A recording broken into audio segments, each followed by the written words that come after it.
That's how they set the notches at Gibson. No filing, just hit the string and that would make its own impression in the saddle. What I'll do is with the unwound strings, so I'll give a couple taps with a hammer, enough to make a groove in the saddle, and then I'll chase that with a nut slotting file. With the wound strings, I'll take an X-Acto and I'll scribe a couple lines on either side of the string and then chase that in between those two marks with a nut slotting file in order to establish the groove. And you get a better groove with the file than you're going to get with a hammer. And you don't break all those strings. But we always replace the strings that we're working with when we do a setup anyway. When it goes out, it gets a brand new set. Yep. Explain about why you put the pigtail on this guitar. The main reason was intonation. The original bridge on these old 50s Les Pauls was basically just a tailpiece with no individually adjustable saddles. Once you got past the 12th fret, intonation was pretty much wide open. It didn't exist. I mean, you could adjust it a little bit with those screws on either end, but that was it. Yeah, didn't really help you 100%. This guy, he wants this guitar to play in tune all the way up the neck, and so the pigtail was a great option. Has a wide intonation range, so you know you're going to pick up any variances in the post spacing you see on these old guitars. And also, it was important that as a drop-in replacement, this guy drops right on the old, right into the old studs without any modifications.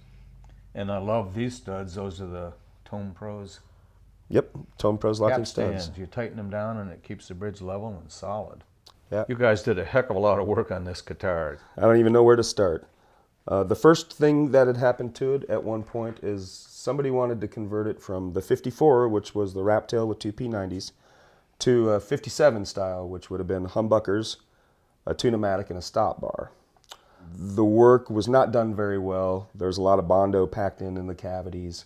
It just was not a clean job at all. When my customer bought it, he realized it was pretty messed up, so he wanted it done right, so he sent it up here to have us take a look at it. Took it over to Don McRosty's, and with his CNC machine, he routed out a large portion all the way down to the mahogany. Don routed, it was like a big swimming pool that you filled the whole thing. Absolutely. And then Don, with also after he routed that all out nice and clean, he made perfect fitting plugs, 2 different levels of mahogany, and then a layer of maple fit over the top.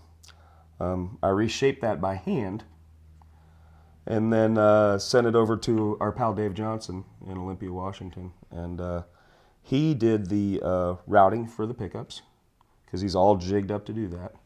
And he did the finish work. His work is just very, very good. Did the heck of a relic job, not too much, just the right amount. I love it right in there.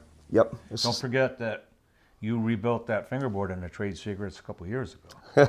I did. Number 131. Took the fingerboard off, rebuilt the thickness from the bottom with a new piece of Brazilian, and then rebound it. Yeah. It's perfect. It's beautiful.